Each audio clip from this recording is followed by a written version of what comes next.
pasen, chiquillos. Arriba también hay espacio. A este segundo, Encuentros con Ciencia, actividad. El objetivo de esta actividad es la divulgación científica para la comunidad, acercar la ciencia a la comunidad, sacar, ojalá, la ciencia que está siempre en la isla Teja hacia el centro y que todos tengan, que sea un poco más accesible. ¿De qué se trata esto para los que no vinieron la primera ocasión? El expositor, nuestro científico, presenta y luego ustedes hacen preguntas y la idea es que se forme un cierto tipo como de conversación, que se sientan cómodos, que puedan tomarse una cerveza, compartir con los amigos, con los colegas y luego hacer una ronda de preguntas para que sea más interactivo. ¿Qué es lo que esperamos nosotros con esta actividad? Lo que queremos es aportar la cultura ciudadana, que se conozca un poco más sobre los temas de investigación que se tratan en la Universidad de Chile y que, si les gusta esta actividad, que ojalá nos ayuden a difundir los próximos encuentros con ciencia, que realizaremos una vez al mes con distintas temáticas relacionadas con la ciencia.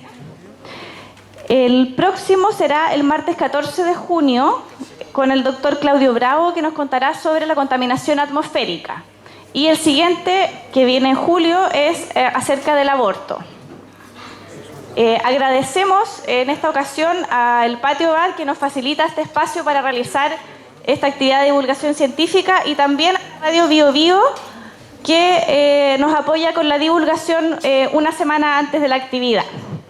Como avisos, para que se tengan que retirar un poco antes, les pido por favor, porque estamos grabando la charla para después mostrarla a más personas, si pueden retirarse por arriba y por la escalera por allá para salir por la puerta. Además, les cuento que hoy día nos contactaron de una actividad de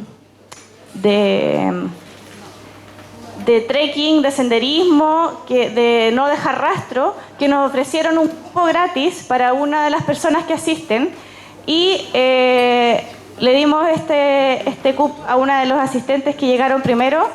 Van a poder participar de forma gratis en este curso el fin de semana en Curiñanco. Así que esos son nuestros avisos para el día de hoy y les agradecemos a todos el estar acá.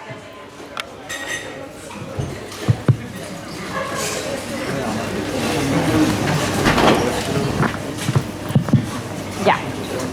¿Aló? Esta tarde contamos con la participación del doctor Eduardo Jaramillo Lopetegui. Él estudió licenciatura en Zoología en la Universidad Austral de Chile y obtuvo su doctorado en Zoología en la Universidad de New Hampshire, de Estados Unidos, donde se especializó en ecología de playas arenosas y luego obtuvo otra especialización en Sudáfrica. Es profesor titular de la Facultad de Ciencias de la Universidad Austral de Chile y su principal línea de investigación es la ecología de playas arenosas, participando en estudios a lo largo de las costas de Chile, Estados Unidos, Uruguay, España, Sudáfrica, Australia, Alemania, Golfo Pérsico y Fiji. En los últimos años ha estudiado el efecto de perturbaciones ambientales de origen antrópico y también natural sobre ecosistemas acuáticos, investigando los cambios ambientales ocurridos en el humedal del río Cruces, efectos de terremotos del Maule, Iquique e Illapel, además de efectos de erupciones volcánicas del volcán Villarrica, Cordón Caulle y Calbuco, sobre la calidad del agua y fauna acuática de los ríos. Y el profesor además ha publicado más de 80 trabajos en revistas científicas internacionales. Así que lo dejamos con el profesor Jaramillo. Muchas gracias. Hola, buenas tardes. Lo primero que quiero decir es lo siguiente. Se esperaría que para hablar de esto viniera un geólogo, un geofísico, un sismólogo. Yo simplemente soy un ecólogo, pero un ecólogo que trata de entender los patrones de la naturaleza tomando aspectos de otras ciencias, en este caso de ciencias de la Tierra. Pero como yo veo aquí cerca mío colegas que son geólogos, que obviamente saben más que yo de esto, ellos pueden ayudarme a responder las preguntas entonces que yo no pueda hacer, que no pueda responder. Lo segundo que es importante, que lo que yo le voy a mostrar es un trabajo de aproximadamente ya 6 años, de días, semanas, meses en terreno, un trabajo que por supuesto yo no he hecho solo, un trabajo con un grupo de asistentes, de investigadores, de estudiantes, parte de algunos de los cuales están aquí, con los que hemos recorrido gran parte de la costa chilena. ¿Ya? ¿Y por qué hemos recorrido? Porque yo soy de las personas que creo que el laboratorio está afuera, no está dentro de las aulas, para el caso mío. Entonces yo tengo que ir a terreno. Lo primero que yo voy a partir con el tema de... Esto es lo que yo estudié básicamente, ¿ya?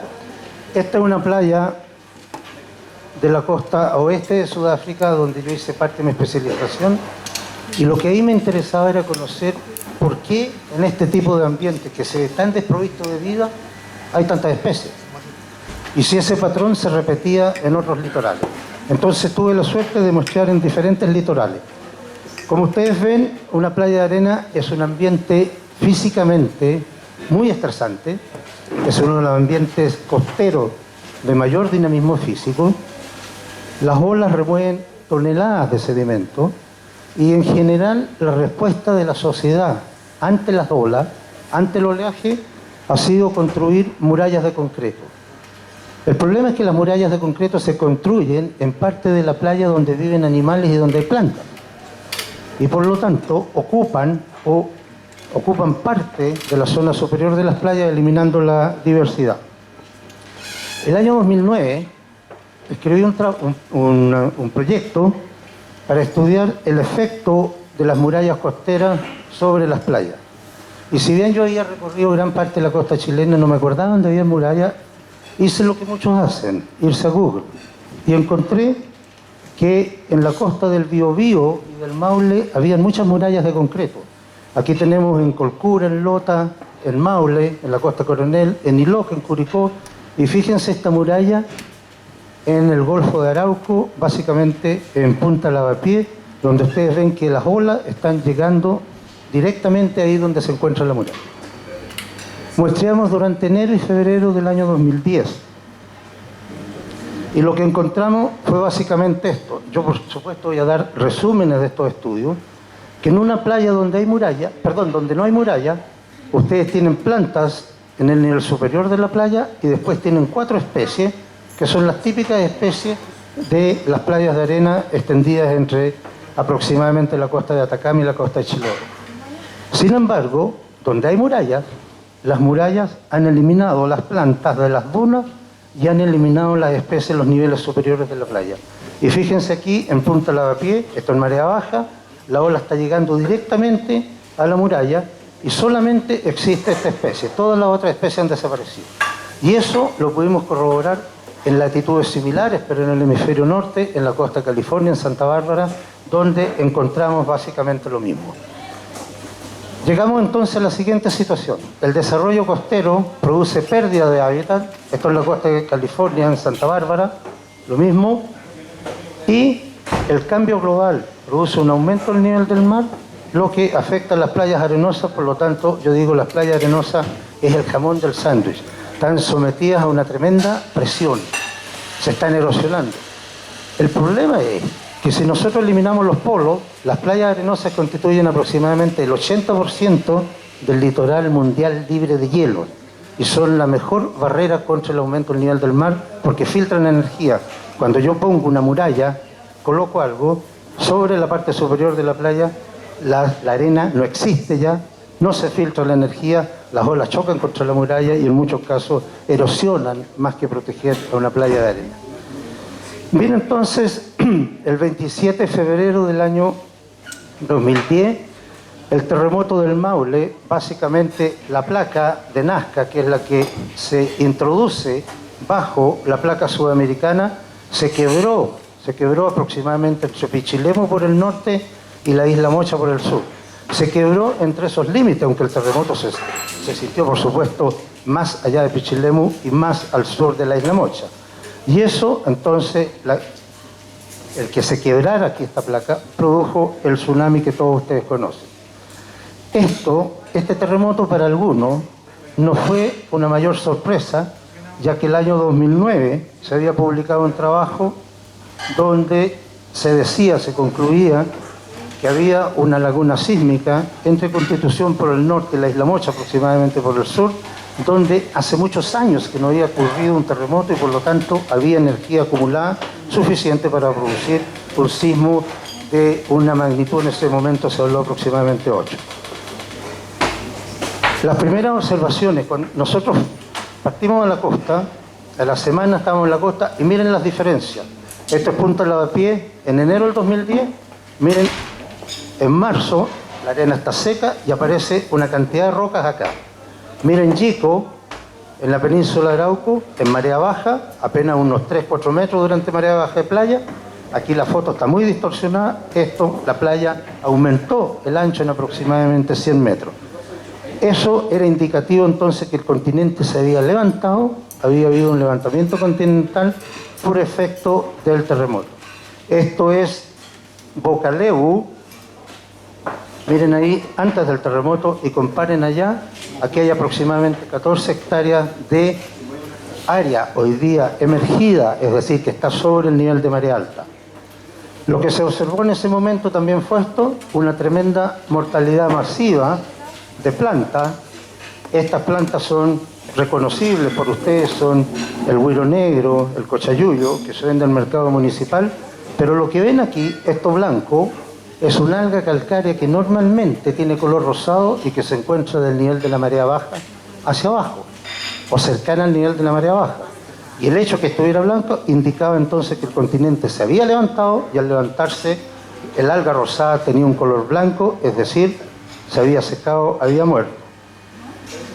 Aquí tienen ustedes esto en Lebu Norte, una semana después del terremoto, y ustedes tienen aquí los grampones de estas grandes algas que en nivel normal, en tiempo normal, están al nivel de marea baja. Asumamos que Mayo aquí tiene 2 metros estirado, estamos aquí a una altura de 4 metros, eso es aproximadamente 2 metros de levantamiento continental en la costa de Lebu. ¿Qué es lo que hicimos entonces? Fue usar una metodología que no tenía nada de novedosa, ¿ya? Y era medir la diferencia de altura entre el límite superior del alga calcárea rosada y el límite superior del alga calcárea blanca, es decir, donde estaba muerto, y eso era indicativo del levantamiento continental cosísmico. Esto había sido utilizado por Fitzroy, capitán de la nave el Beagle, que vino a Chile con Darwin cuando estudió el terremoto 1835 en la isla Santa María y la costa del Biobío. Entonces nosotros mostramos de nuevo, inmediatamente después del terremoto, los mismos lugares que habíamos mostrado en enero del año 2010. Ahí está la medición y encontramos entonces básicamente lo siguiente. Fíjense, levantamientos de aproximadamente 2 metros en la península de Arauco, disminuyendo hacia el sur y hacia el norte, pasado el río Mataquito. No encontrábamos levantamientos, sino que lo que encontrábamos, subsidencia continental, es decir, el terreno, el continente se había hundido aproximadamente 50 centímetros. 1 o 2 meses después del terremoto, las playas que tenían muralla habían recuperado la fauna que existía antes de que las murallas se instalaran. Es decir, el terremoto nos demostró claramente que las murallas que se colocan en las playas producen una disminución de la diversidad.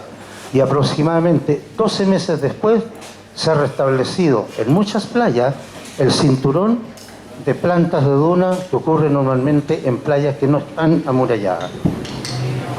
Pero una de las cosas más interesantes es cómo el hábitat costero fue cambiando o ha ido cambiando. Yo voy a mostrar aquí el caso de la isla Santa María y otros en el Golfo de Arauco. Fíjense esta foto del año 2009. Ahí está el nivel de la marea baja, ahí se ven rocas, y miren lo que ocurre ahora el año 2014, donde tenemos una playa. Ahora bien, inmediatamente después del terremoto, vemos esto. Allá estamos nosotros, mostrando, ahí hay una regla que se usa en topografía que tiene 2 metros de altura, y si ustedes ven la escala, la transportan acá, más o menos donde está el nivel de la marea baja, eso indica un levantamiento aproximado de 2,4, 2,5 metros. Eso fue en noviembre del 2010. Ahí está, todo esto, una plataforma emergida o sísmicamente, es decir, durante el momento que está ocurriendo el terremoto, y en abril del 2013, son los datos que tenemos nosotros. Nosotros hemos viajado mucho a la isla de Santa María, pero no puede estar yendo todos los meses, por lo tanto, observaciones de la gente, qué sé yo, muestran que a partir del año 2013 las rocas que estaban emergidas empiezan a cubrirse por arena y se empieza a formar una playa, y esa playa la hemos seguido continuamente. Al dejar la isla, al volver, la avioneta da una vuelta por la isla y tomamos esta foto. Miren, noviembre del 2013 hay unos manchones verdes, empiezan a restablecerse las plantas, y esto, la última foto que tenemos de febrero del año 2016, ahí tenemos las plantas, hay unas líneas, indican el movimiento de la arena por efecto del viento, y lo que encontramos es básicamente la ocupación de la parte superior de la playa por esta especie de planta edunia, denominada científicamente Ambrosia chamisoni, que produce estos montículos, y esos montículos ya detienen la arena, actúan en contra de la erosión. ¿Y cómo lo hemos visto eso? Ahí fíjense, hay un tubito hacia la izquierda, un tubo hacia la derecha, puesto en una zona sin planta, y aquí está puesto cerca de la zona con planta, y bajo la superficie de la arena tenemos un frasco, y nosotros recolectamos más arenas después de un tiempo determinado en el frasco que está ubicado en áreas sin planta versus áreas con planta. Conclusión, entonces, las plantas de duna estabilizan el sedimento, las plantas de duna ayudan a actuar contra la erosión, contra la pérdida de las playas de arena. Por lo tanto, una de las cosas más importantes es proteger las plantas de duna. Yo, si voy caminando en una playa australiana, en una playa de Sudáfrica, no puedo caminar sobre las plantas de duna. Y si me pillan, me llevan preso. Aquí pasan las motos, pasan los camiones y todo. No importa, ¿ya? Miren aquí el periodo intersísmico. Estas fotos hasta el año 2007 no son mías. Me las pasó un colega que llega pronto a la universidad, que es especialista en el tema. Él sí es especialista en temas de terremotos. Y ustedes se fijan aquí, el año 1961 ocurrió lo mismo. La isla se levantó, se formó una playa, pero miren, a medida que vamos avanzando hacia allá, el ancho de la playa va disminuyendo. Aquí no tengo el 2010, viene el 2012, tenemos de nuevo una playa ancha, y miren acá cómo está ahora. Es decir, cuando el continente se levanta, después empieza a bajar lentamente, hasta que viene el otro y la vuelve a levantar, ¿ya? Reconversión del hábitat, el lavapié, entonces, una zona que era intermareal, afectada por el oleaje, se transforma en una zona supramarial con plantas de duna. Lo mismo Yico, miren el caso de Lebu, miren ahí, y miren el caso de Tubul. En diciembre del 2010 empiezan a llegar plantas, y hoy día tenemos una comunidad de plantas típica de humedales. El conocimiento de la sucesión es súper importante hoy en día para conocer cómo fue en el pasado, de tal modo que si conocemos las semillas de esta planta, conocemos la sucesión, podemos conocer lo que pasó en el pasado en otros lugares donde hayan ocurrido terremotos. Tubul y Yico, miren el nivel de la marea en septiembre del 2007, 2009, y cómo creció la playa. Y lo que me interesa mostrar es Yico. Esto era antes del terremoto del 2007, 2009. Por supuesto, se hizo este muelle. Miren dónde quedó el muelle una vez que el continente se levantó durante el terremoto del 27 de febrero. Esta es una foto de Yico antes del terremoto del Maule, y esto nosotros lo hemos seguido. Hay aproximadamente 25, 30 fotos, no me acuerdo. Después del terremoto inmediatamente aparecieron estas plataformas rocosas, abril del 2010, y miren, empezamos a avanzar y las plataformas desaparecen. Uno podría decir, claro, desaparecen porque se están cubriendo de arena y están desapareciendo. Pero cuando uno mira el desplazamiento del continente ve que después del terremoto el continente empieza a bajar, va bajando. Aquí el aparato que mide esto automáticamente, llamémoslo así, que mide continuamente, bajó ahí se perdieron datos y acá. Pero si yo miro este punto con el de acá, tenemos en aproximadamente 4 años una baja aproximada de 15 centímetros después que el continente se levantó. Ahora, eso no es solo ahí, ¿ya? Este es un dato de Concepción. Viene el terremoto aquí y empieza a bajar. Ahora, lo interesante, otra cosa que se ha producido, es un término muy difícil de traducir al español. Environmentization, o sea, una playa que está directamente expuesta al oleaje, se hunde o se levanta y después se empieza a transformar en una bahía. Miren esto, esta foto la tomamos en septiembre del año 2009, miren en abril del 2010, estas plataformas que se levantaron ahí, y de repente se empiezan a ver estas cosas, ¿ya? Ahí hubo efecto bulldozer para que las lanchas llegaran a la playa, pero se forma una barrera rocosa delante de la playa y las olas no revientan directamente sobre la cara de la playa. Y lo que tenemos entonces es que este organismo, que es un crustáceo, que es el famoso chanchito de mar, que está en todas las playas de Chile, de Arica, Magallanes, en la costa expuesta, era la única especie, la que está en rojo, antes del terremoto en esa playa. Después del terremoto empiezan a aparecer esta otra especie de crustáceos. Pero lo más interesante es que en el último tiempo los gusanos empiezan a aparecer y a aumentar. Fíjense en la escala aquí. Yo tengo 600.000 individuos por metro cuadrado y miren acá las otras escalas. Y los gusanos son típicos organismos de bahía. Es decir, rápidamente en 5 años, un sustrato que estaba emergió, se forma una playa y la playa ahora se está transformando en una bahía. O sea, va más rápido de lo que nosotros podíamos imaginar y podemos seguir. ¿Y qué pasa con el litoral rocoso? Y el litoral rocoso es importante porque hay especies de importancia económica. Miren esta foto, Legustur, la semana siguiente al terremoto, todo esto blanco, aquí hubo un levantamiento aproximado de 2 metros. Recién, en abril del año 2012, 2 años después, empezamos a ver en algunas marcas, en algunas grietas, un chorito, que no es el chorito comestible, pero es un chorito que cubre todo el intermareal medio de la costa rocosa en gran parte de Chile. Y miren acá, en octubre del 2014 va más, pero no se ha cubierto. Es decir, lo que más tarda es el litoral rocoso. Las playas en 2 meses se recuperan. Las dunas, las plantas de dunas, aproximadamente 1 año. La costa rocosa, la fauna del litoral rocoso, aproximadamente 4 años, empieza a notarse una recuperación. Bien, pasemos a otro punto ahora. Las lagunas sísmicas del Norte Grande. ¿Qué es lo que es una laguna sísmica? En términos muy simples, es una zona de la costa donde no ha habido un terremoto durante mucho tiempo y por lo tanto se ha acumulado energía. Aquí tengo una pifia. No es que quise tapar Bolivia, aquí está Bolivia, Perú, ¿ya? Hay una laguna sísmica,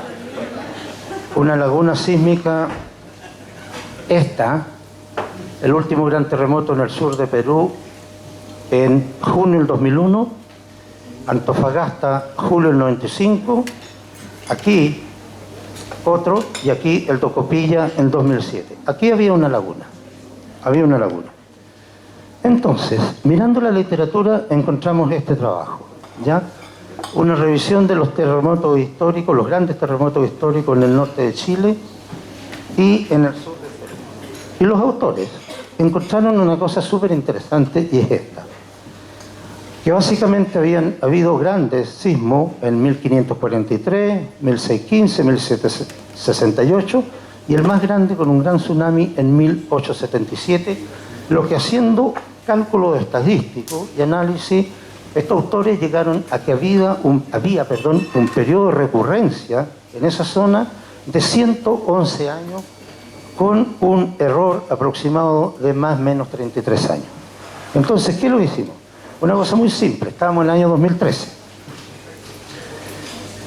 Si yo le resto el 2013 al año 1877, me daba 136 años. ¿Ya? es decir, 25 años más que el promedio de retorno que es 111. Por lo tanto, si yo tomo el promedio, ya el 2013 estábamos pasados 25 años, o sea, hace 25 años que estadísticamente debiera haber ocurrido un terremoto ahí.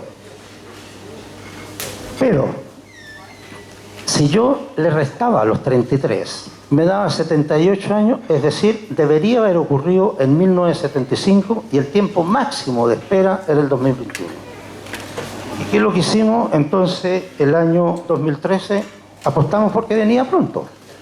Apostamos por eso y pusimos marcas, estos pernos, en la costa de Arica, Pisagua, Iquique, en 7 sitios, y un colega del Centro Sismológico Nacional, hoy en día en el Centro Sismológico Nacional, hasta el año pasado en la Universidad de Concepción, un geodesta, instaló al mismo tiempo estas estaciones móviles, estos GPS, que miden, de una manera muy exacta y bastante diferente a la metodología que utilizamos nosotros. La nuestra es muy rápida, pero puede tener bastante error, y es poner estos pernos aquí, otro allá, yo mido la diferencia de altura entre este perno, el nivel de la marea, anoto la localidad geográfica, la latitud, la longitud, la hora, se hace una corrección con el nivel medio del mar y yo calculo la altura. Si yo voy en otro momento y encuentro que la marea no está ahí, está acá, hago la corrección, y ahí puedo ver si el continente ha subido o bajado. Vino el terremoto de Pisagua y Iquique el 1 de abril del año 2014. Por supuesto, partimos a la costa. Aquí yo les voy a mostrar algunos puntos nomás. Pisagua, Pisagua Sur, Quinteros, Chanabaya. Quintero, para los que ubiquen, está a unos 20 kilómetros al sur del aeropuerto de Iquique. Chanabaya unos 40 kilómetros. Y si ustedes se fijan, Pisagua, estos datos muestran que Pisagua bajó entre 35 y 40 centímetros. Bajó, ¿ya? Y que estas otras localidades o subieron un poco o se mantuvieron más o menos sin variación. Cada uno de estos puntos es restar la altura del perno después del terremoto menos la altura del perno sobre el nivel de la marea baja antes del terremoto, ¿ya? Puede ser un método muy artesanal, pero nos permite en un día o en una marea o con marea alta y marea baja medir 50 o 60 puntos, cosa que el GPS no va a hacer nunca. Para obtener una visión rápida del cambio es bastante útil. Perdón. Y aquí una cosa que fue súper interesante, ustedes ven aquí una mancha blanca, eso es un organismo que se denomina en la jerga zoológica, son cirripedios, son picorocos, pero no es el picoroco comestible, un picoroco de pequeño tamaño. Aquí tienen algas calcáreas. Miren, después del terremoto, esta banda de picorocos bajó 35-40 centímetros y quedó accesible a los erizos negros que se alimentan de picoroco. Y a la semana después del terremoto teníamos entonces los picorocos que estaban aquí fueron devorados entonces por los erizos. Es decir, el terremoto produjo un descenso del continente aproximadamente 40 centímetros y efectos en cascada, efectos ecológicos en cascada, produciendo cambios entonces en la estructura comunitaria del intermareal rocoso. Y las marejadas. ¿Por qué muestro las marejadas? Aunque esta presentación no tenía nada que ver con marejadas, por lo siguiente. La marejada de agosto del 2015, esto es Coquimbo, la bahía de La Serena, ¿ya? Las marejadas afectaron fundamentalmente la parte central y la parte norte de la bahía. Fíjense aquí la parte central, esto es un socavón de aproximadamente 1,80 m y estas son todas almejas muertas. Y fíjense el costado sur, yo quiero que vean eso ahí, esta escala a la playa. A la semana siguiente, después de la marejada, estábamos haciendo estas mediciones en 10 puntos a lo largo de la playa. Vino el terremoto de Illapel, aquí está el epicentro a la altura de Illapel, aquí está Tongoy, La Serena. Esto es levantamiento, ¿ya? Y ustedes se fijan en el levantamiento, a diferencia del terremoto del Maule, la variabilidad en el cambio de la altura del continente en relación al nivel del mar fue muy baja o mínima en relación a lo que habíamos visto para el Maule. Y miren las diferencias. El tsunami, producto de ese terremoto, afectó ahora fundamentalmente el sur el puerto de Coquimbo y arrastró arena hacia el norte. Fíjense, acá, al arrastrar arena, en la parte norte, la playa se alisó. Acá, todo esto, se fue la arena con el tsunami en la parte central y llegó hasta el cordón de plantas. Y aquí tienen ustedes raíces secas por el agua salada. Pero lo que hizo el tsunami fue afectar fundamentalmente el sur y este lugar, que en las marejadas no había sido afectado. A toda esta cuestión, miren cómo bajó aproximadamente aquí, son 60 centímetros. ¿Ya? Entonces, esto es básicamente lo que ocurrió. Esta es la zona de destrucción del tsunami producto del terremoto de Illapel. Vino aquí, fíjense, aquí había una línea del tren, le golpeó ahí, al salir golpeó allá, la dobló totalmente. Aquí arrastró unos contenedores, arrastró barco, aquí un humedal pasó sobre el humedal, destruyó la cubierta vegetal del humedal y avanzó hacia el norte y formó toda esta capa de restos de casa, enseres domésticos, qué sé yo, y restos de plantas. Lo interesante es esto. Fíjense el costado sur. El costado sur, este es el número de individuos que hay en la playa, el número de individuos de fauna que hay enterrado en la playa, y tienen en agosto del 2005, después de la marejada, ese número, miren cómo disminuye cuando lo afecta el tsunami. Lo mismo el centro, pero miren esto, la cantidad de fauna que había en el costado norte, cómo aumentó después del terremoto y cómo siguió aumentando. Es decir, el tsunami chocó contra el costado sur de la bahía de La Serena, sacó arena, la arrastró a lo largo de la playa de La Serena y arrastró también fauna y produjo entonces un aumento de la fauna en ese lugar. Lo interesante de la cosa, nosotros hemos seguido marchando en la costa de La Serena. Los restaurantes están en el mismo lugar, los nuevos restaurantes, en el mismo lugar donde fueron arrasados. Se ve clarito donde estaban los pasillos por donde la gente bajaba a la playa, donde pisaba las plantas. Por esos pasillos donde no habían plantas, se metió el tsunami. O sea, las plantas siguen siendo lo más importante en las playas para protegerlas de la erosión, ¿ya? Pero es increíble hoy día cómo está eso. O sea, es el mejor ejemplo. No sé cómo calificarlo, porque no soy un grosero, pero ahí está. ¿Ya? Ahí está. ¿En qué es lo que estamos hoy día? En validaciones metodológicas de nuestra metodología y en estudios pre-sismo en lagunas sísmicas. ¿Y por qué digo validaciones metodológicas? Fíjense, esto es la isla Mocha. Y veamos aquí, por ejemplo, en septiembre del año 2010, voy a decir número aproximado, medimos un levantamiento continental de aproximadamente 35 centímetros con nuestra metodología. En diciembre del mismo año llegamos más o menos a 65 y a febrero del 2011 casi 100 centímetros. Es decir, nuestra metodología indicaba que la isla Mocha había tenido un levantamiento y después seguía levantándose. De hecho, en enero del 2011 hubo un sismo bastante fuerte que en este costado de la isla fue tan fuerte que la gente se caía. Eso no se ha dicho, no se ha reportado en general.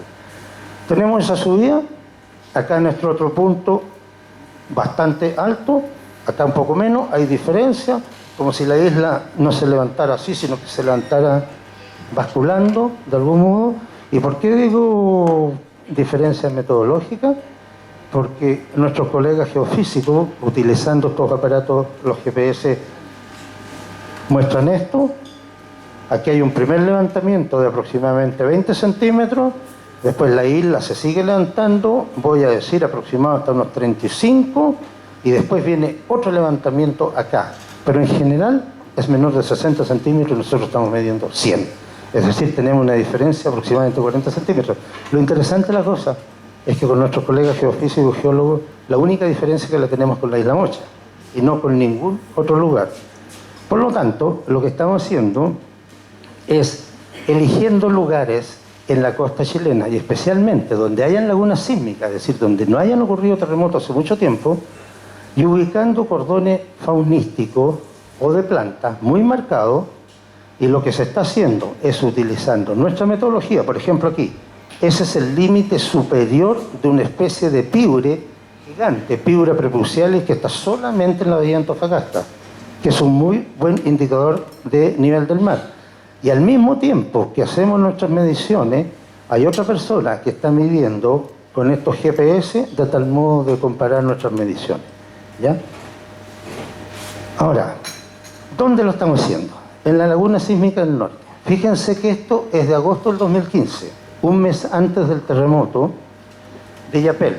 Esto es ¿cómo se llama? Las últimas noticias. Las últimas noticias, y hablaban de la laguna sísmica que hay en La Serena. El terremoto fue básicamente aquí. Ahí. No fue, para los expertos, lo suficientemente intenso o grande, como quieren llamarle, para la cantidad de años que no había ocurrido uno. Pero sigue habiendo aquí una laguna sísmica. El terremoto del año 1092 en Vallenar devastó Vallenar. Sigue ocurriendo eso. ¿Cuándo? Entonces, lo que nosotros tenemos, el año 2013, como les contaba, Corazones, Arica. Aquí hay un error. Obviamente esto es un error, no es Arica, es Pisagua. Iquique. Marcamos ahí el 2013, vino el terremoto del norte, en el terremoto de Iquique, Pisagua. Muestreamos en los mismos puntos, y lo que estamos haciendo durante el año 2016, esto es Tocopilla, Antofagasta, Taltal, Pan de Azúcar, el norte Chañaral, esto es Totoral, esto acá es Punta Choro, no, esto es Punta Choro, Totoralillo, esto es Totoral, y esto es el santuario Granito Orbicular al norte Caldera. ¿Ya? Con esto entonces, nosotros llegamos el sábado pasado de un viaje de 10 días en esta costa, la primera semana de junio terminamos acá, y con eso entonces pretendemos hacer la validación de nuestras metodologías. Y también tenemos 2 puntos, uno ya se ha trabajado en la costa de Valdivia y de Osorno, y porque acá hay un trabajo de prácticamente los mismos autores que escribieron el trabajo del 2009, este se publicó el 2011, que dice que hay un acoplamiento heterogéneo de las placas tectónicas en la costa del centro-sur de Chile, que están dadas todas las condiciones para que en cualquier momento ocurriera un terremoto aquí, en la costa de Valdivia, en la costa de Osorno. Entonces nos interesa eso. Ahora, esto es interesante mirarlo también. Estos son las zonas de fractura de terremotos históricos. Fíjense, llega aquí hasta la Isla Mocha. 5 años después, uno de la Isla Mocha hacia el sur, con tsunami, que tomó Valdivia. Miren este, del año 1835, 1837, 2 años después. Este es increíble, todos hablan del terremoto el 22 de mayo del 60 en Valdivia, pero nadie recuerda que el 21 de mayo hubo un terremoto tan grande como el del 27F en Concepción, y un día después vino el terremoto. Si uno mira, esto no han pasado más de 5 años entre un terremoto que llega hasta La Mocha y otro que parte de La Mocha hacia el sur. El último lo tuvimos el 2010. ¿Y qué pasó? En enero del 2012, aquí tenemos, la universidad tiene su laboratorio de recursos acuáticos, recursos costeros en Calfuco, y hay una roca, y aparecía este cordón blanco del alga calcárea, y daba la sensación de que eso se estaba secando por levantamiento, porque estas son rocas que están expuestas hacia el sur. ¿Ya? Se pudo acceder a datos de GPS. Aquí está un GPS, el GPS que está en niebla, ahí. Bajó algo el continente aquí en niebla durante el terremoto del 2010, y después estamos viendo, y nuestro colega del Centro Sismológico Nacional, Juan Carlos Báez, hizo este gráfico, y ustedes se fijan, ahí el verano del 2012 hubo un movimiento muy rápido de menos 15 milímetros a 5, es decir, se levantó rápidamente en 4 o 5 días, aproximadamente 20. Pero los expertos concluyeron que no era indicativo de un movimiento que podría estar anunciando un próximo terremoto, porque esa magnitud de variación la habían observado antes. Esto es lo que se observa hoy día. Miren el continente cómo se mueve aquí, desde el 2011 al 2005. Lo interesante, esta diapositiva ya la van a ver. Aquí partimos aproximadamente menos 20 y acá tenemos 10, o sea, tenemos 30 milímetros en 4 años. Pero, miren este dato de acá, apenas se ve una línea roja. Se instaló un GPS, un ortoaparato, en junio del año 2015 en el humedal del río Cruce, porque se estaban viendo que estaban apareciendo muchas planicies intermareales de sedimentos que antes no se veían. Entonces uno puede decir, el humedal se está colmatando, pero los datos de sólidos suspendidos totales en el agua no muestran que haya un aumento significativo en la cantidad de sedimentos suspendidos en el agua. Y miren la subida, los primeros datos Juan Carlos los retiró en enero, o sea, en 6 meses el humedal se pegó una subida de menos 10 a 40 milímetros. ¿Qué significa eso? Hay muy pocos datos, no tenemos una serie, evidentemente hay una fluctuación estacional, no hay mayor dato, pero esto algo está diciendo, algo está pasando allá afuera con las placas tectónicas. Y finalmente quiero terminar este punto. Conocíamos un trabajo, la influencia de los grandes sismos en las erupciones volcánicas a lo largo de la zona de subducción de Chile, y mostraba que sismos más allá de una magnitud, posteriormente, meses después o años después, había una buena correlación y ocurrían erupciones volcánicas en radios de aproximadamente 500 kilómetros. De ahí entonces, yo hice esto por una charla hace un par de años, la relación entre el terremoto y el tsunami del 27 y el por qué estudiamos el efecto de los piroclastos y las cenizas del volcán Caulle en los ríos. Y hemos tenido la suerte que hemos podido acceder, ¿ya? Este es el volcán, la pluma de dispersión de cenizas del volcán Caulle, ¿ya? Aquí tenemos ríos aledaños al volcán Villarrica, al volcán Caulle, al volcán Calbuco, y cómo los elegimos. Ojalá tomar unos ríos que estén en el costado norte del volcán, en el costado sur, ríos que estén oscuros, que veamos que traen una carga de ceniza, de piedra pómez o de sedimento producto de la erupción, y los comparamos con ríos que no tienen esa carga, ¿ya? Yo no quiero alargarme mucho, pero fíjense aquí lo que se ve, por ejemplo, los sólidos suspendidos totales, el material particulado que anda en el agua, todo lo que está aquí dentro de esta nube café son concentraciones en los ríos Nilahue y Golgol. Nilahue por el norte del Caulle, Golgol por el costado sur, ¿ya? Que son ríos sucios, se veían sucios, con una tremenda carga de piedra pómez y ceniza, versus otros ríos que estaban limpios y que no habían sido afectados entonces por el material de la erupción. Este es el caso del Villarrica, el caso del Calbuco.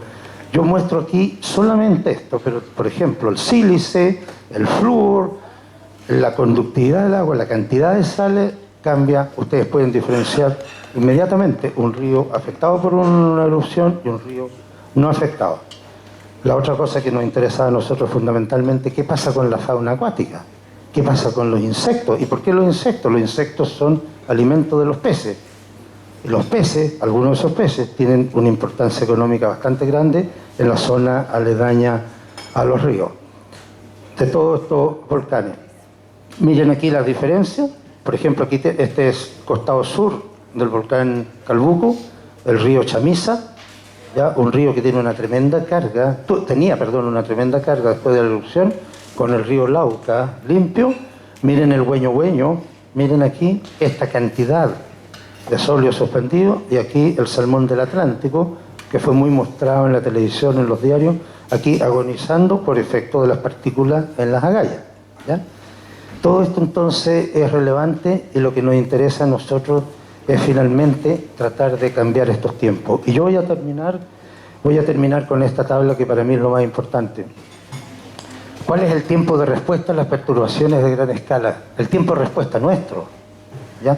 ¿Qué es lo que pasa generalmente? Hoy día nosotros tuvimos reunión con estudiantes de geología y lo que querían saber, ¿qué pasaba con la marea roja? Se dice tanta cosa. Las autoridades muchas veces no saben qué decir. Yo tuve, para el caso de la erupción del complejo volcánico Cauye, una tremenda controversia con una autoridad amiga, con el exintendente de la región de Los Ríos. Porque encontramos que en la ceniza y que en el agua había talio, un elemento cancerígeno. Y el Servicio de Salud decía que no había talio. Pero el Servicio de Salud, y por favor, no lo estoy diciendo en sentido despectivo o peyorativo, el Servicio de Salud tenía este equipamiento y la universidad tenía este. Lo que era razonable. Un microscopio electrónico arriba donde hicimos ya análisis de difracción por rayos X y se encontró que había talio. Una tremenda discusión. Varazón de sardina en el estuario del río Queble, abril del año 2009. ¿Por qué? Que los barcos están botando sardinas. Varazón de sardinas el año 2016. ¿Por qué está ocurriendo? Pero alguien mira que el año 2009 hubo un niño, que es cuando hay aguas con bajo contenido de oxígeno, poco nutriente, poco fitoplancton, y las sardinas se alimentan de fitoplancton. ¿Alguien se recuerda que estamos saliendo de uno de los niños más fuertes en los últimos 20 años, por ejemplo? Entonces aquí hay una serie de perturbaciones naturales de gran escala que hemos estudiado en el último tiempo, y ahí está el tiempo de respuesta. Fíjense, la erupción fue un sábado, el 4 de junio del 2011, y el 7, el martes 7, nosotros estábamos en los ríos del volcán mocheando. Y la suerte era que teníamos aproximadamente 8 ríos por aproximadamente 2 años con todos los datos de calidad de agua, fauna, incluyendo insectos y peces, por lo tanto podíamos comparar. Tuvimos la suerte de evaluar el tsunami de Japón el 11 de marzo del 2011, porque estábamos en la costa de Dichato. Evaluamos los efectos del terremoto de Pisagua y Iquique a los 13 días. Ahí es más complicado, después de un terremoto, conseguir los pasajes, esto que el otro. La erupción del Villarrica, la erupción del Calbuco a los 5 días, las marejadas de Coquimbo a los 7 días, el terremoto de Illapel a los 7 días, y aquí la varazón de sardina a los 11 días. Ahí fuimos flojos. Lo habíamos visto, lo habíamos estudiado. ¿Para qué? Ya finalmente fuimos. Fuimos muy tarde y logramos levantar una serie de datos muy interesantes. Tenemos 8,5 días. La próxima semana en la Universidad de Concepción se realiza el número cuánto, no me acuerdo, Congreso de Ciencias del Mar. Y vamos a participar en una mesa redonda donde va a participar CONICIT, la Comisión Nacional Científica y Tecnológica, y lo que nosotros estamos sugiriendo es que las universidades y el CONICIT creen un fondo de emergencia. Así como el Ministerio del Interior saca plata a fondos de emergencia para varias cosas, podría haber un fondo que permita a investigadores puedan acceder lo antes posible a los lugares donde han ocurrido las grandes perturbaciones para empezar a tomar datos inmediatamente y sobre todo ayudar a que no se hablen, perdonen la expresión, tanta huevada que uno escucha en los diarios. ¿Ya? Finalmente es eso. Ayer salió, Elena, tú lo conoces, un ex estudiante nuestro, Rodrigo Cárdenas, en La Nación, diciendo que la aglomeración de peces en el fondo junto a la marea roja producían el veneno más fuerte y que era el mismo veneno que se utilizaba en la jungla en la Amazonas para cazar monos. Eso salió en La Nación. Y mucha gente se banca eso. Lo que hay que tratar de evitar eso, y el hecho de poder hacer este tipo de estudios, no solo interés científico, sino tratar de aumentar la resiliencia informada de la población. Porque lo peor es cuando se opina sin tener información. Y eso es lo que nosotros en la universidad debemos hacer. Por eso yo creo que esto es súper bueno, la posibilidad de hablar, venir a hablar con ustedes y no necesariamente en un congreso científico. Muchas gracias por la atención y si puedo contestar algunas preguntas, estoy listo.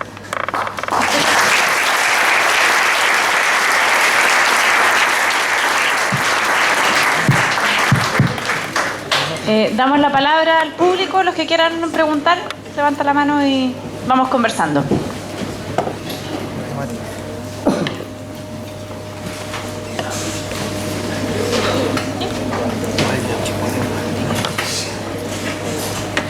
Profesor, buenas noches ya, buenas tardes, no sé. Mi pregunta va más bien a la primera parte que usted expuso. Me pareció interesante ver de que siempre hay un sector de subducción después de un terremoto y otro de levantamiento.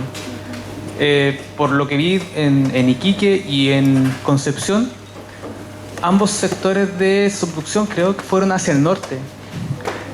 ¿Hay alguna manera de estimar o de prever de que siempre va a haber un sector de subducción y otro de levantamiento? ¿O eso es solamente azaroso? Ya, mira, lo que yo he escuchado de nuestros colegas geofísicos es lo siguiente. La península de Arauco se levantó más porque está más cerca, la península está más mar afuera, más cerca de la fosa que separa la placa Nazca de la placa sudamericana. Lo mismo pasó para el terremoto del año 60. La isla Guafo y Wamblin se levantaron, me vas a corregir, 5 metros aproximadamente, creo. Algo así, un levantamiento tremendo, y hacia el interior se hundió. La península de Arauco, por ejemplo, se levantó en promedio 2 metros, y hacia el interior, el lago Nanalhue, bajó aproximadamente 50 centímetros. Ahora, lo que ocurrió acá en el terremoto del Maule es que hacia el norte, hacia Mataquito, se hundió. ¿Ya? Se hundió. Hay gente estudiando caracoles que están en los niveles superiores de la playa que dicen que hacia el sur se hundió. Lo que pasa, hacia el sur, hacia donde nosotros, lo que pasa es que nadie estudió, nadie midió acá en el sur. ¿Ya? Ahora, hay un proyecto que se está escribiendo, ya hay un especialista que vendría, y lo que Marco Moreno, un especialista que estamos tratando de traer, es lo que quiere es modelar justamente eso, tomar datos y ver si hay un terremoto en esta parte, hacia dónde se levantaría, hacia dónde bajaría y cosas de ese tipo. ¿Ya?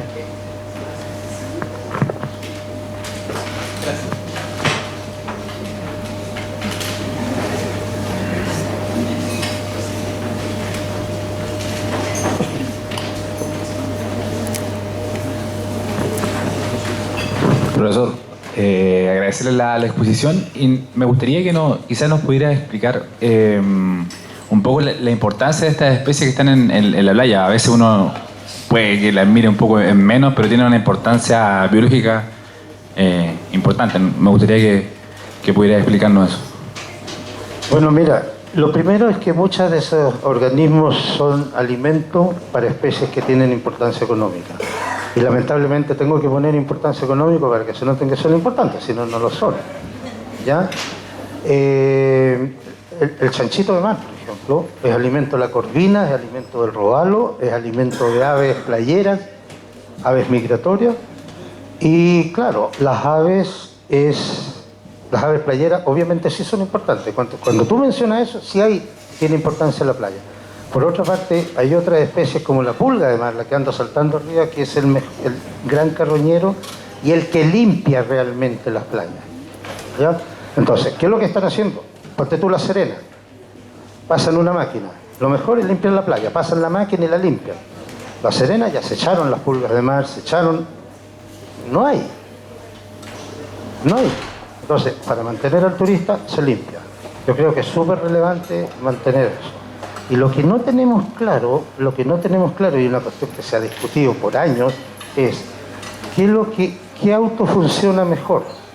El que tiene mucha diversidad de partes, como el auto de un día, o el que tiene poca diversidad, como un Ford del año 30. Y en algunos casos se ha encontrado que mientras más alta es la diversidad, el sistema tiene mayor resiliencia, o sea, es capaz de responder mejor a una perturbación de gran escala como esta. No sé si eso...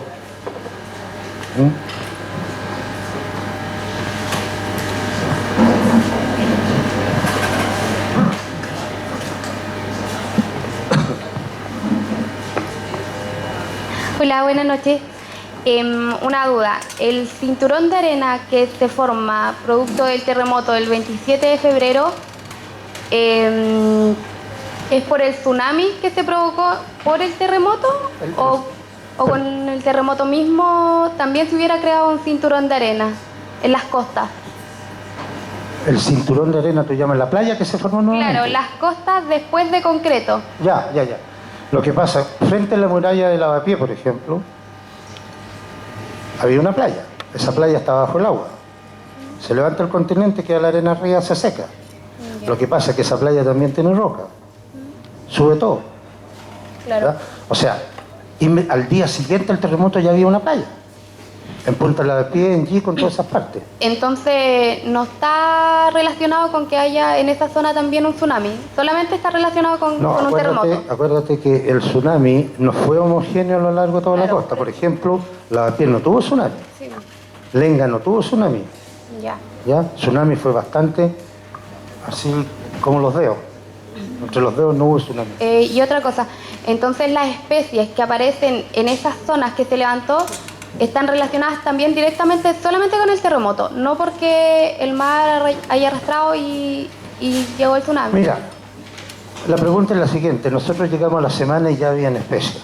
¿Ya? Entonces la pregunta es ¿de dónde viene? Si antes estaba todo eso mojado y no había. Entonces la única posibilidad es que a lo largo de la costa están las corrientes costaneras que corren a lo largo de la costa. Y esas corrientes arrastran acúmulos de algas. En las algas pueden ir estos animales. Muchas algas, a la semana después del terremoto, las playas estaban llenas de algas, porque las algas que se levantaron, se secaron, fueron desprendidas de la costa y fueron a dar a las playas. Esas sirven de alimento a los carroñeros y a otras especies, y eso puede arrastrar y eso puede explicar. Pero eso, obviamente, no se estudió. Ya no se estudió las especies que llegaron a la playa después del terremoto, en las playas emergidas, ¿de dónde venían? Eso no lo hemos estudiado.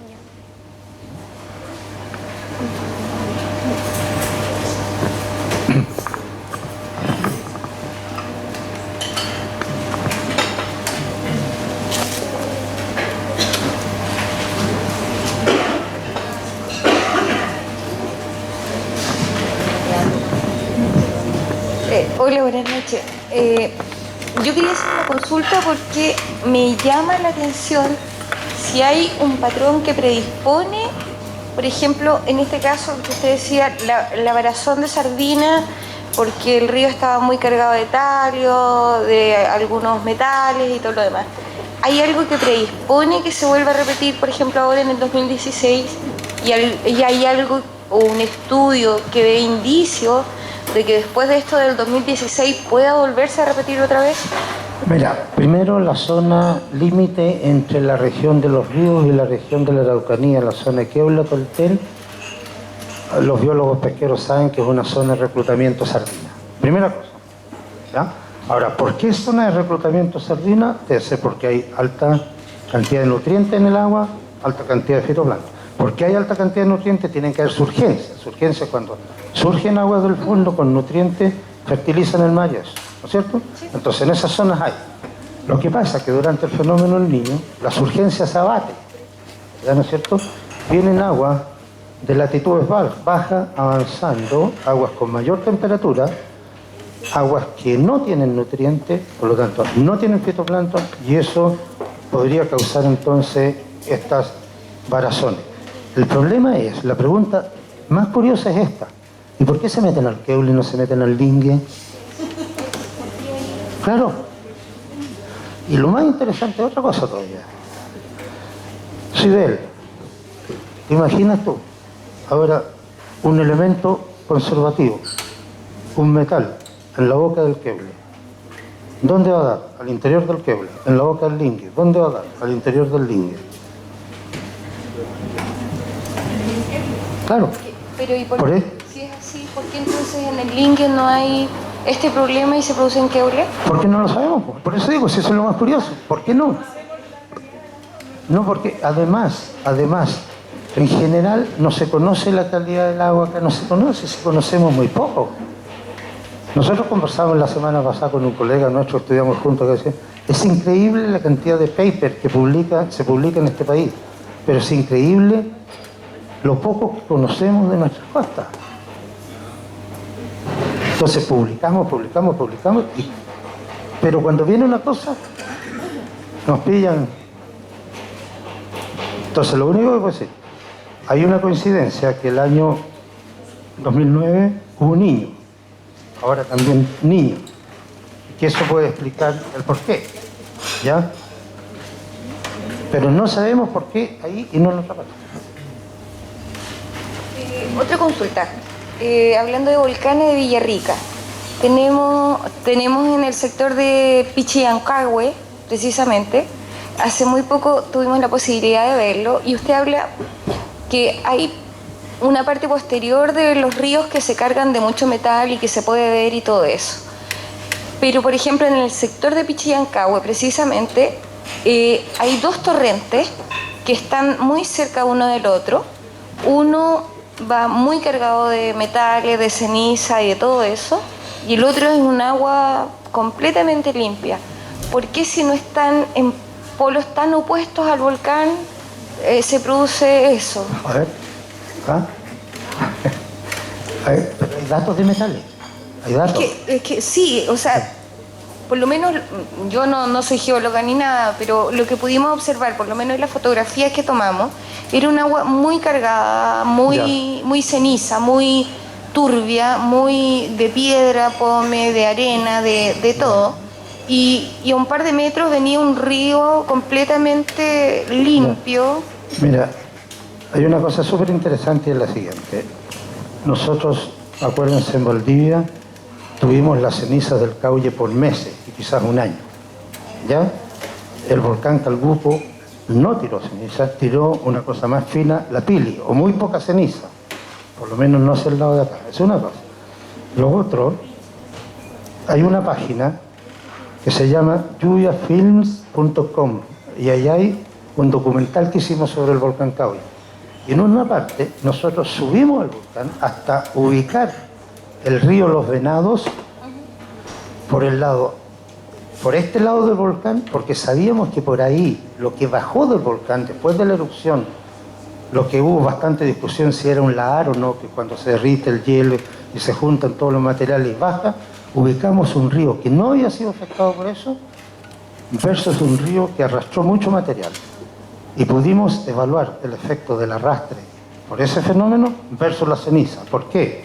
Porque tanto Los Venados como el otro río, los Nilagües, ambos recibieron ceniza, pero Los Venados no recibió el otro material grueso. Entonces, claro, entonces podría ser que los ríos que tú estás mencionando, uno de ellos tenga relación de por dónde bajó todo el material, ¿no es cierto?, del volcán, y el otro, claro, estaba cerca, pero por ahí no pasó nada. Y por eso que es tan relevante lo que hacen los geólogos y qué sé yo, que estudian los mapas de riesgo y dicen, mira, si hay una erupción, lo más probable es que pueda venir por aquí y no por ahí. Y eso es tan relevante que se tenga hoy en día para la región. Gracias.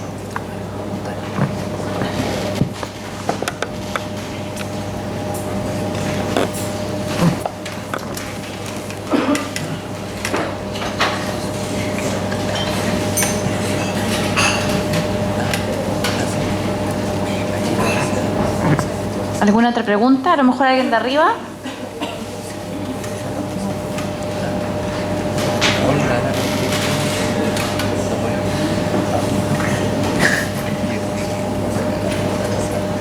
Aprovechen que están acá. Los temas de contingencia.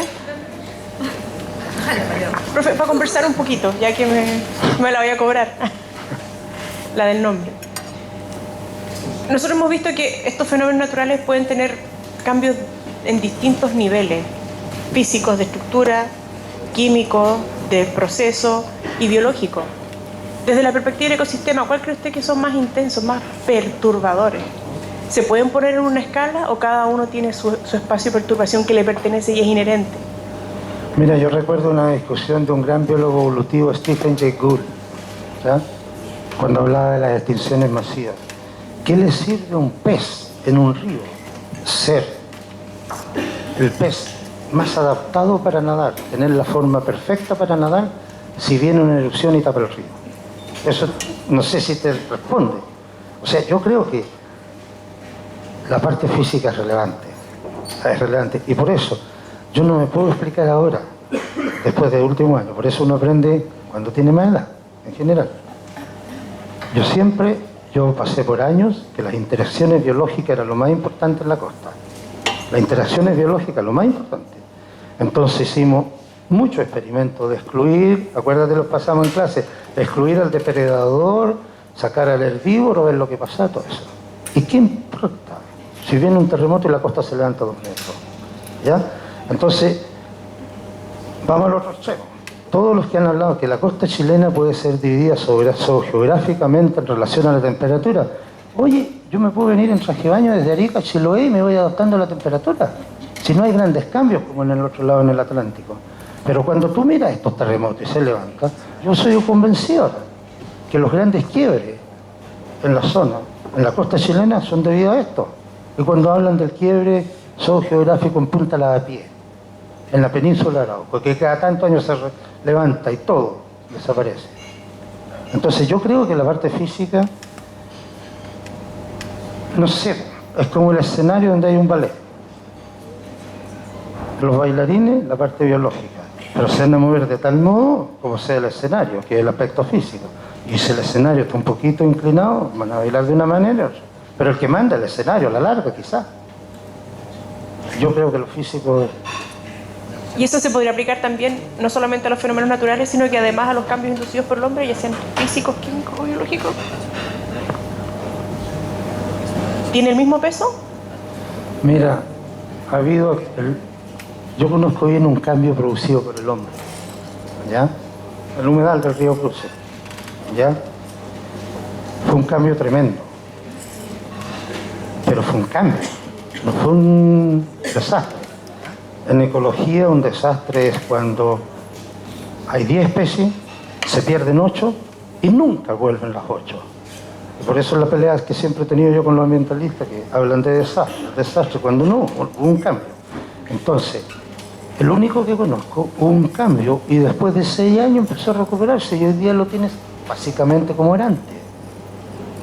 Ahora, un terremoto yo creo que una cosa diferente, un levantamiento una cosa diferente, o una luz, nosotros vimos ahora.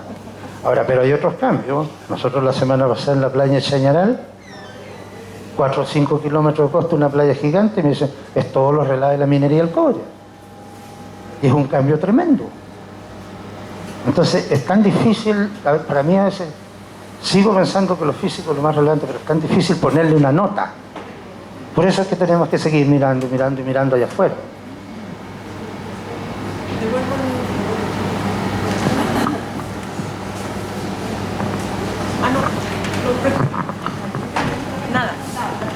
Nada.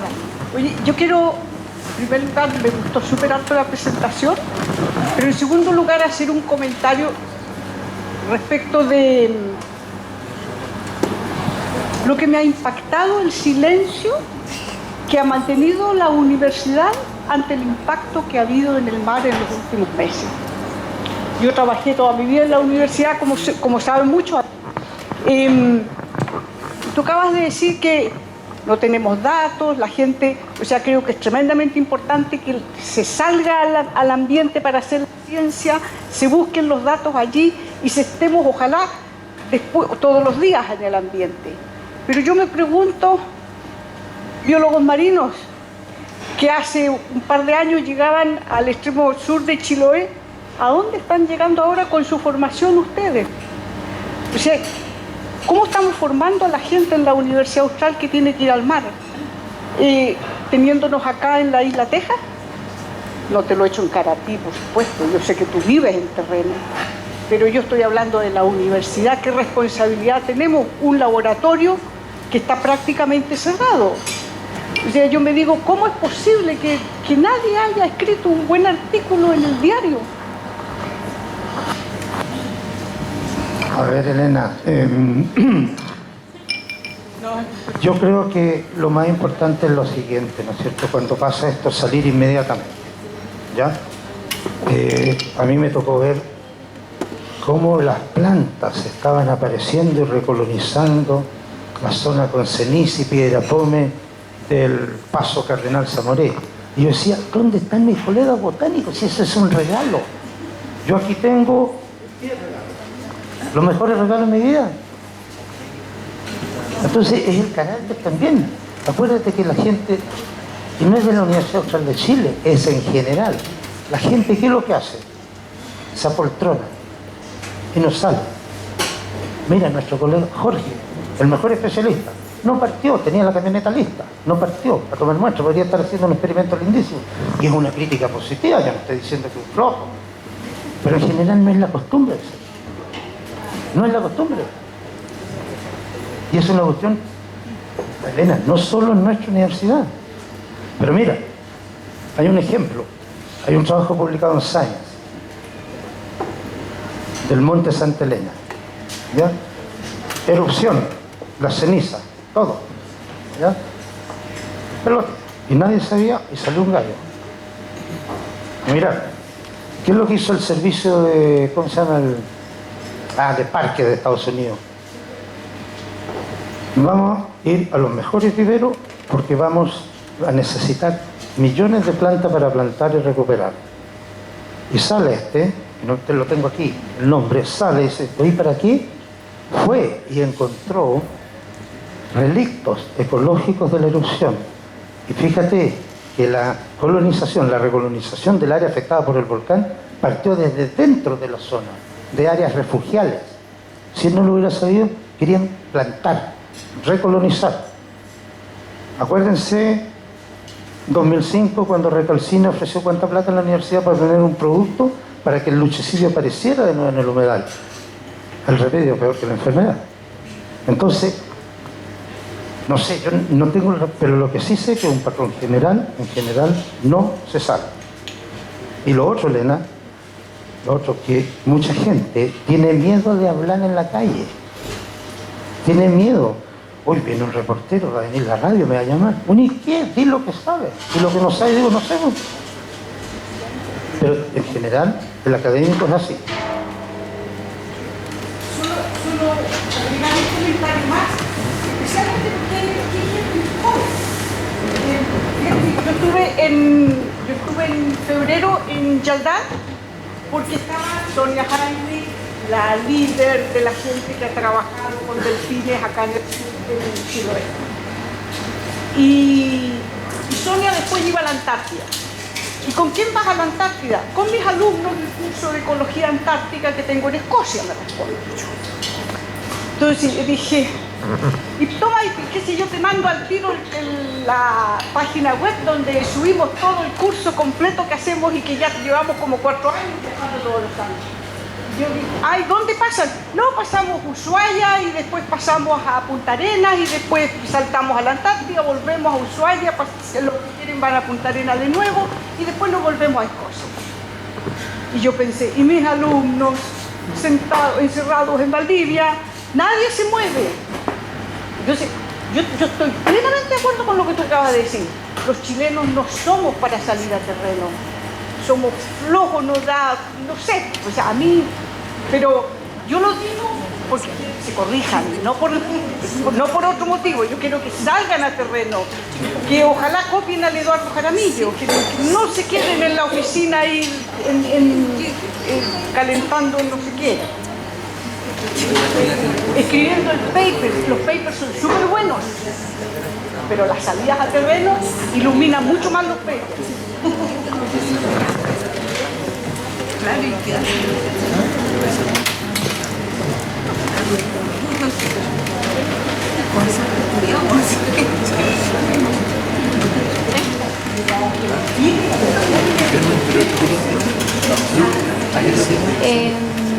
Ya, una consulta. El trabajo en sí se debió solamente a lo que pasa con los terremotos, erupciones volcánicas en las costas y en los ríos.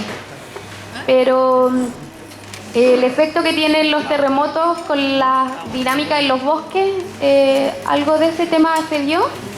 Nosotros no, mi grupo no. Pero hay varios trabajos interesantes que hubo licuefacción y hubo movimiento del agua freática y hay trabajos publicados por colegas alemanes y un ex profesor de acá de la universidad, Anton Uber. ¿Cómo? Pero nosotros para nada. Anton Uber, no me acuerdo los alemanes que lo... Pero ellos igual trataron el tema de terremotos con la dinámica de los bosques. Sí. biólogo evolucionista.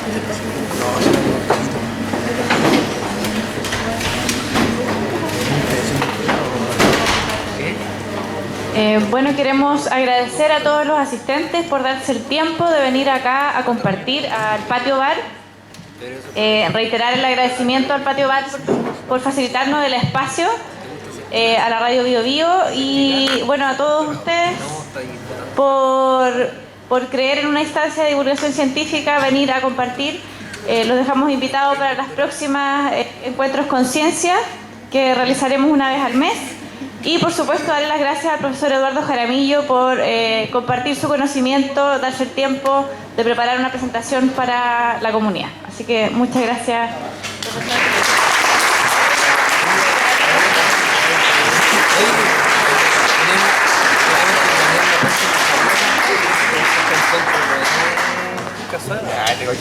Vamos, pero vamos a la